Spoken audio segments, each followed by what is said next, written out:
We're closing up our Joshua series here today. We've been doing this for 6 weeks, 7 actual Sundays, and then 6 weeks. And many of you have read through, maybe for the very first time, the book of Joshua, and you've done that twice. And so it's been great to watch some of you work through that and have your very first time of committing to every single day, hearing God's voice. And so if you need help moving forward on what to do next, we would love to be able to help you find that. You can communicate with us with that card on the seat back in front of you. Drop that in the offering bucket on your way out, or you can connect with us online, email us, whatever that may be, and we'll get you some links so that you can continue on this journey of hearing God's voice every day. But we're going to close out our Joshua series today.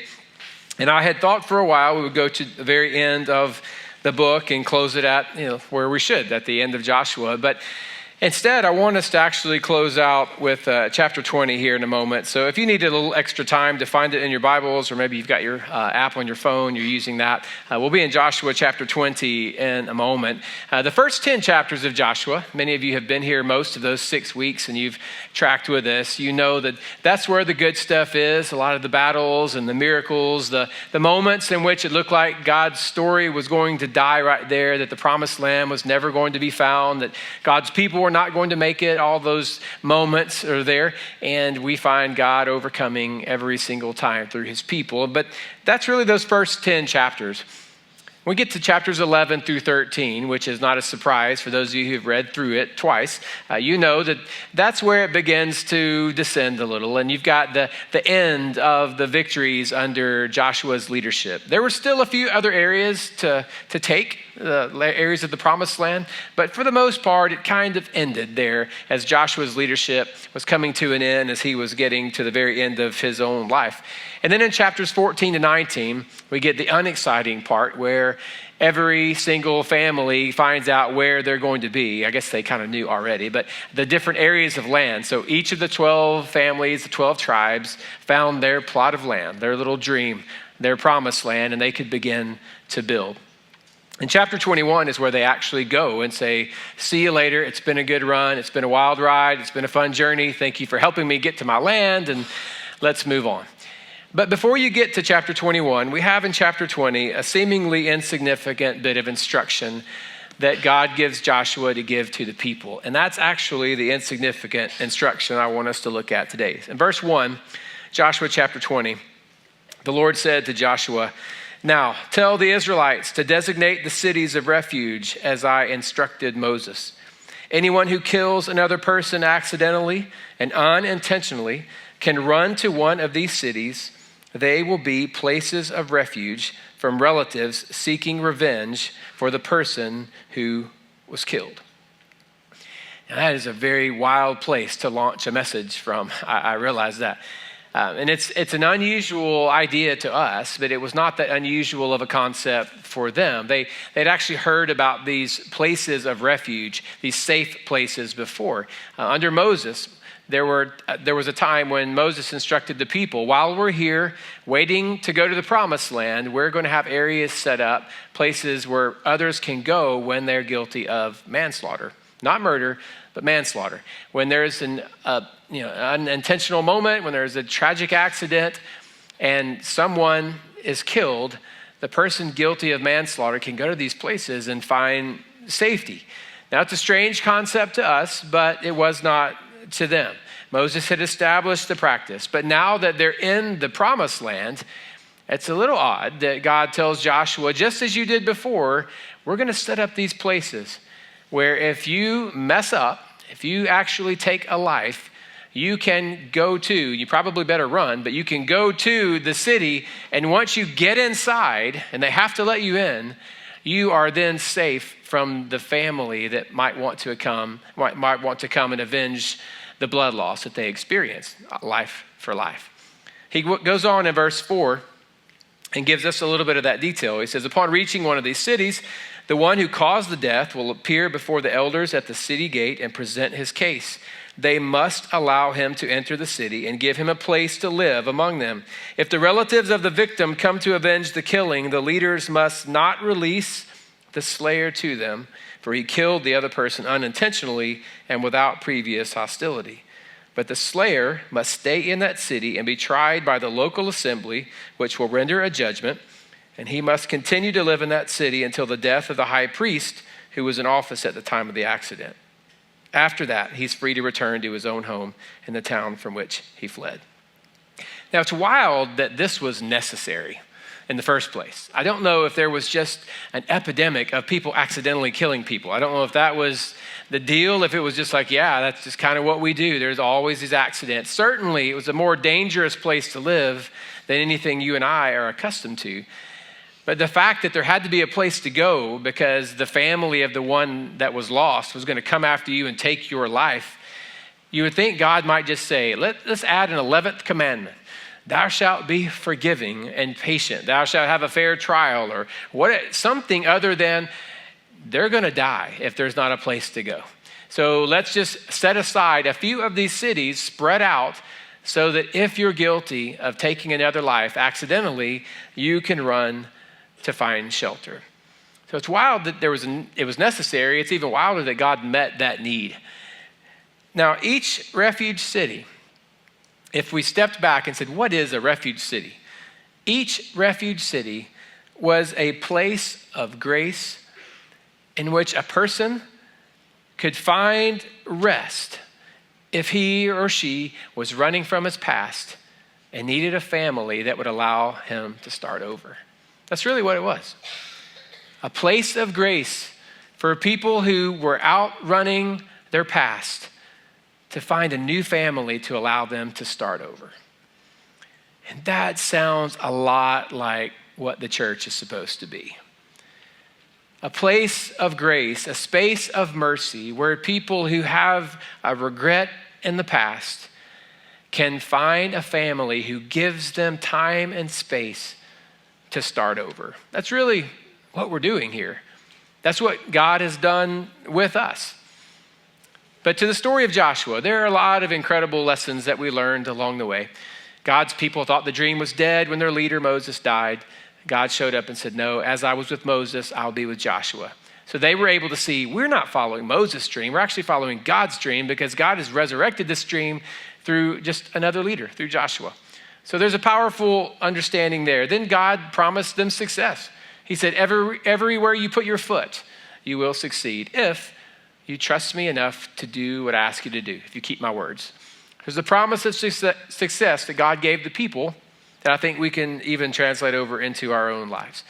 Then we find moments where God said, I'll do a miracle for you, but first you've got to take a step of faith. And he waited till the preachers put their foot in the water, and then the Jordan River parted. He said the act of faith is going to precede the miracle. And then he took them to Jericho. He said, we've got to start going to battle, and I know what you think you're going to do, but I'll tell you what, let's let the band handle this one. So he took a marching band and said, blow your horns and march and march and march and march and march, and the walls would come down. And it made no sense to all the warriors, but that's exactly what they did. They learned a lot about who was in control of the mission that God had given them. Then they go to Ai, and they lose a battle they should have won because one person in the family was unfaithful to God's commands. One person was a weak link, and it hurt everybody else. And from that moment forward, they were able to realize how their decisions individually were impacting everyone.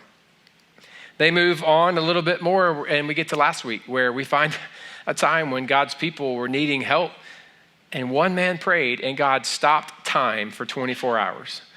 And literally the earth just stopped spinning for 24 hours. Sun, moon stayed right where it was, where they were. And God stopped time because of Joshua's prayer. So everything is possible.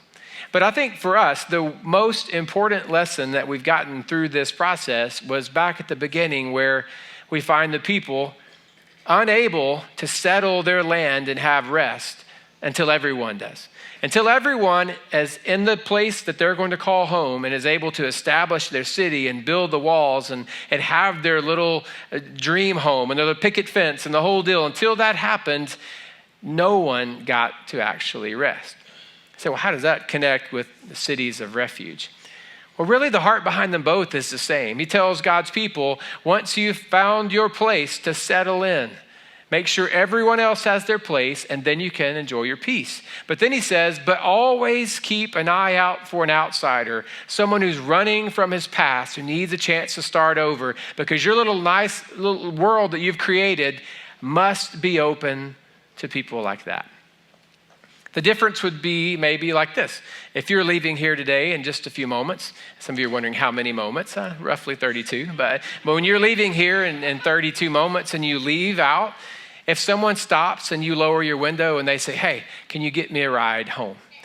Well, maybe it's a little awkward, and nowadays things are a little different, and I'm sure you look at them a little suspiciously, but I get that. But you'd say, oh, okay, well, maybe if you're in a certain dynamic and you don't have little kids in the back, you're like, okay, I'll give you a ride home. And you contrast that with maybe someone else coming up and saying, window down, yeah, can you take me to your house? Like, who are you? Why do you want to go to my, that's different. You would immediately then turn around, circle back to the other person and go, hey, I'm sorry, I'm taking him to his house. I'm a little too busy right now, as opposed to I'm taking this one home with me. Very, very different. One, it's inconvenient. It's a little frustrating. It's a little weird. I'm a little on edge. I'm on guard for sure. The other, you're going to be taking my supplies. There's no way you're not coming home and eating something. I've got a feeling already. You're going to take some food. I'm going to feel compelled to give you some money. And how do I make you leave once you get there? There's just a lot going on there. And when God told the people, you don't rest until everyone rests, he was saying, make sure you give everybody a ride home. And then he gets to this point and says, now that you're enjoying your home, you got to keep the front door open, because you need to always be mindful of outsiders who need a space, a place of grace where they can get past their past and find a family that will help them start over. And that is the city of refuge. That's what they were actually accomplishing. And for a while, their mindset was this mission of mercy. And they got to a point, though, where they stopped fighting for each other and started fighting against each other. They lost their freedom, they lost their rest, and ultimately they lost their land that they had worked so hard to experience, this gift that God had given them to open. All because they refused to stay on this mission of mercy. And if you look at it, really it started even before then. Before Joshua led the people, Moses kills a guy in Egypt and he runs away. And for 40 years, he is hiding, needing a place to start over. And God shows up to Moses and says, Moses, I want you to go back to the place where it all fell apart, and I want you to be the one to lead the people out to rest. And then he takes these people who have put themselves in a very difficult situation when they left this land 400 years earlier. They had a famine. Now they're in Egypt. They're slaves. And he leads them out, takes them to this place and says, there's a land of promise on the other side. I've got something for you, but this is your new family. And you've got to learn to live together. You've got to learn to care for each other, to fight for each other, on and on. That's where it began. And I think that's where it's supposed to be even now. Where those of us in this room right now and listening online who are followers of Jesus and you found your rest, you are not finished just because you have finally solidified your eternal security, your future is all done. You know that. This is about you being so concerned and burdened for your friends, for your neighbors, for your family members that you're not willing to rest until all of them find their way home. And then we as a church family have to continue to create spaces of grace, these places of mercy where people can begin again, especially those people who are needing to find a new family. So everything you and I do as followers of Jesus should be done with the outsider in mind, creating spaces for people where they can begin again. And for 9 years, the Bridge has been a very quiet, unassuming, hidden gem in Clarksville, and it's kind of low key, and that's been our thing. We don't really have brand. That's actually our brand. We just kind of do our thing, and it's just word of mouth and you connecting with other people, and that's been an awesome experience. It started with Christy and me and just a few friends on Riverside Drive, telling them that we felt like God was dragging us back into ministry and we wanted to make a difference in the Greenwood Avenue area, just meeting some people and changing some lives. And then people came alongside, and within a few weeks we had our first gathering.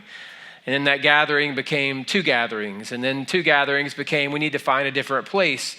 And so we found some more space, and then we continued to grow. And then they said, what about land? And we found land. And then ultimately we stepped out in faith and we built this building, which was great. And then we had a lockdown, and then we opened it back up. We've gone through ups and downs, but it has been a wild, wild ride. And I'm so thankful for every single part of the journey and all the hundreds of people that we've been able to see come to faith in Jesus and baptized. But if you cannot sense that God is doing something new and fresh and different in this place right now, you're either visiting for the very first time or you've just chosen not to pay attention, because it is happening and God has been doing something pretty incredible. It's hard to actually ignore now. And I believe it's time for us to begin to take a step from a quiet, unassuming, low-key, no-brand group of people to a force that hell's just going to have to deal with. And to step out and say, if you're going to continue to confuse and frustrate the people that we love all around us, and you're not going to do it with our permission, we're going to step up and we're going to step out and we're going to make a difference. And we're going to stand in the gap and we're going to be a literal bridge for people to move from places of, I don't know what's going on, to a place of, I found home. And that is what God's called us to. And I think there will always be a need for a local church that stands unapologetically on the Word of God, but is willing to do whatever it takes to win one more to Jesus. I think there will always be a need for that. I think there's a need now. I don't think the need is ever going to go away. And I think even more so as time moves on and as things get weirder and weirder, and as kids have agendas and things pushed on them 24/7, as we have a culture that treats teenagers like babies and expects them to make adult decisions and gets mad when they don't get it done right. Y'all are doing just fine, by the way. We have that all around us. There needs to be a space where they can grow and figure it out and be on mission and not be treated like a child anymore, but also have people who care enough to help them make those decisions. Our college young adults, we haven't even scratched the surface there. And we do have the most amazing group of adults I've ever been around in my entire life. I love everything about that. And if we're finished reaching people, if we feel like this is it, then we don't have to dream walk at all. We can just sleepwalk our way through the rest. But that's not what God's called us to. And every time I look back in Scripture and God's story of people who got off mission, God assumed that they didn't need any more power and any more favor, and he stepped back, and eventually they weren't heard from, and important anymore. And that's not where we're going to be. We are people that are on mission. Many of you are on mission. You live on mission. And some of you are just now awakening to the possibility that you might be able to make that kind of difference. Now, we have made our space work for a few years. Literally just kind of made it work. Some of you are part of connect groups that meet in the babies' room right now. That's not ideal, we know, but you're making it work. We understand that. We've made this room all purpose, everything. This is our only space, rehearsals and weddings and services and vacation Bible school, like everything just kind of happens. And I'm very thankful. We probably had no business building a church, and we were only a couple years old anyway, building a building. But we stepped out in faith, and God proved himself faithful. And so we've been able to make it work. And I believe with all my heart, and I've been convicted of this for over a year, it's time for us to have a house that matches our home, for us to have a space that matches what we know God is doing and what he is doing and will do in our lives. In other words, it's time for us to build a new worship sanctuary. It's time for us to build new areas for meeting. Young adults, teenagers, adult groups, it is time. So I've prayed for over a year. I felt like last April, this is what was going to roll. I waited because I tend to just jump and then try to figure out where I'm going to land later. That's just kind of the way I do, I know, and that drives everyone, especially my family, crazy.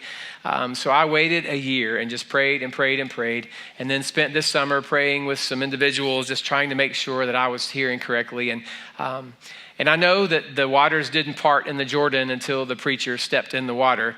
And so last week, I called the architect and said, my feet are wet, let's roll. So we are going to move forward in building a new spot and a new place. And now, when you take a step out in faith, it's always a little bit scary. There's always a little nervousness because you wonder what's going to change, like what's going to be different. And things don't change when the heart is the same. I get that. But I understand you may have a little struggle with that. And it reminds me when I was 2 years old, say, you remember it? Nope, I was just told what happened. When I was 2 years old, I was apparently at labor and delivery with my child, but I was looking into the window at my baby sister who had just been born. And my aunt asked me, she said, aren't you excited about your baby sister? And I was told that I just turned to her very sadly and said, things will never be the same, never. And if you have a younger brother or sister, you know that truth. I had a feeling things were going to be different. And every time family is added, every time someone comes into the family, it changes things. If some of you are honest, you probably looked at the back door a time or two and seen someone come in and thought, this church will never be the same now. Like you've had that fear right away. You don't have to raise your hand, or especially if you're sitting near them right now, but you knew that was going to change things. This person or this family or this story, but it happens with all of us because we all bring in something. And so there are changes along the way, but it's not a bad change. When we have moments of change, the more self-centered we are, the more nervous we are. And it reminds me of It's a Wonderful Life, my favorite Christmas movie. And there's a moment where as George's life is falling apart, all he's thinking about is himself and how he's going to get out of this mess.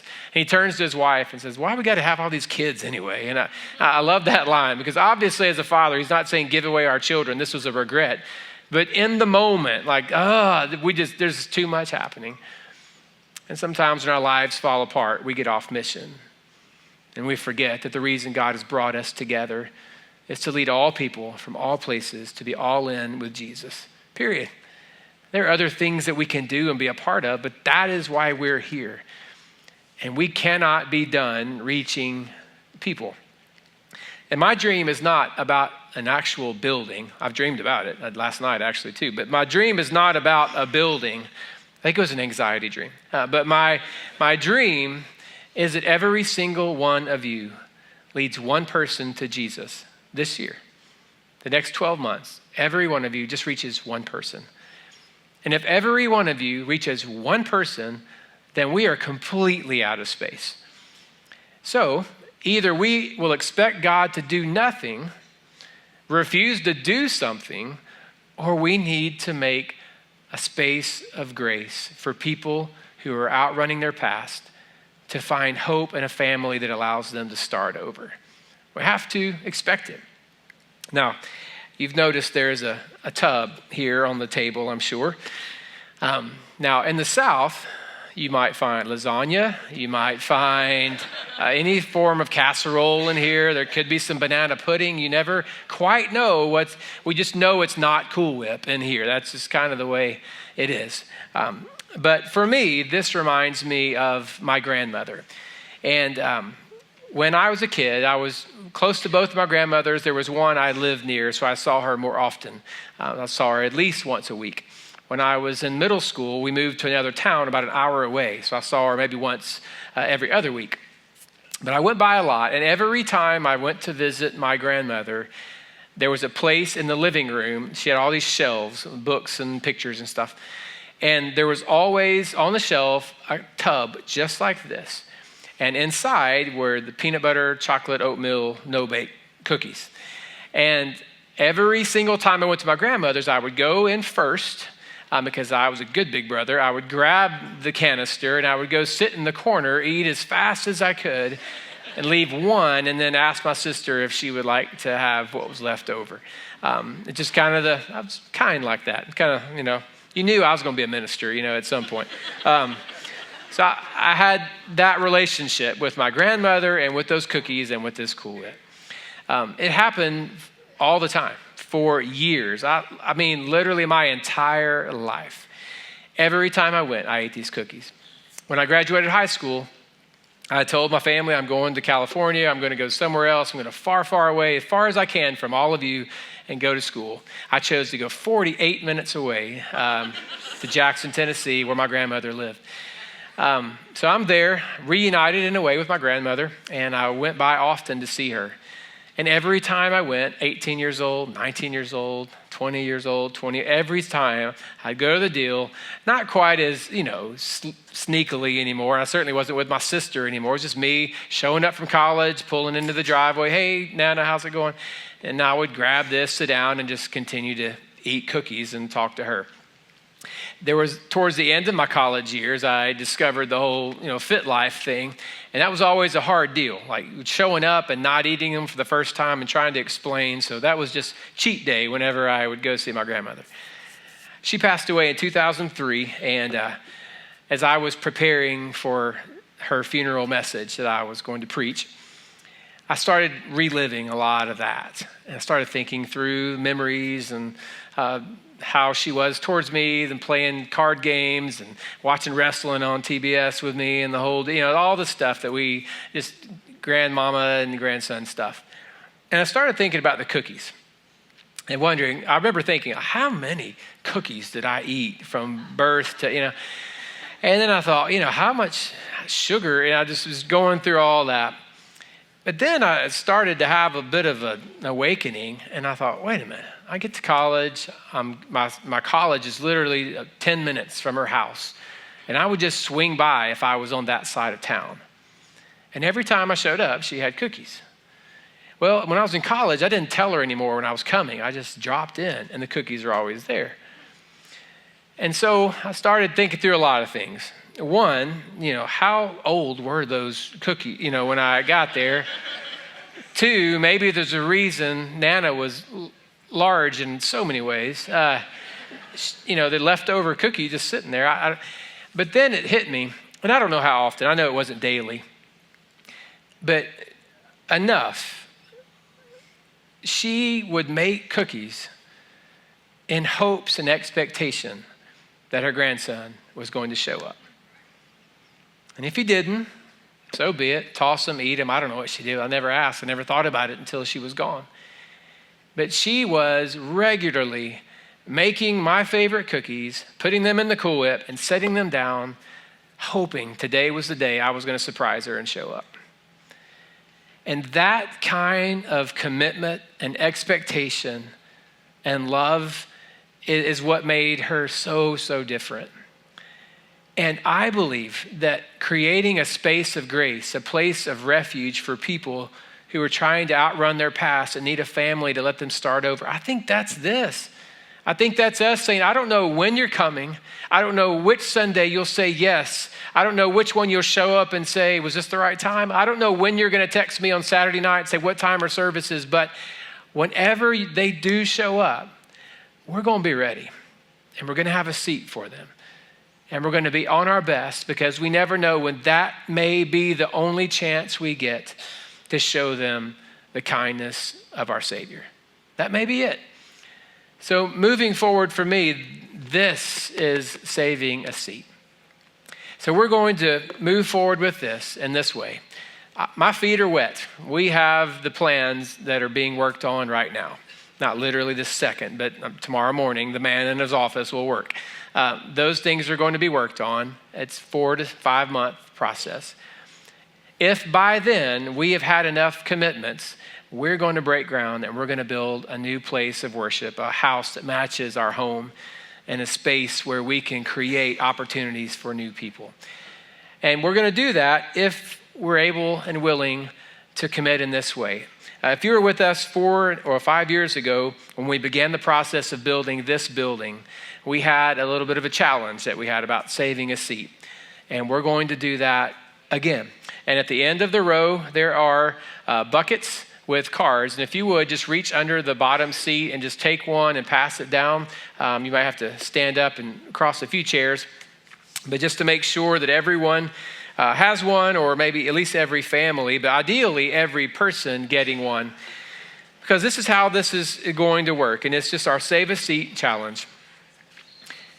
And every seat is going to represent the person that we're praying for, and the name that we're praying through, the person that we're hoping meets Jesus when we go into that building. And each seat is a $20 a week commitment. Now, I know that is not easy, but I also know it's not unreasonable. We did this before, and we were able to build this building.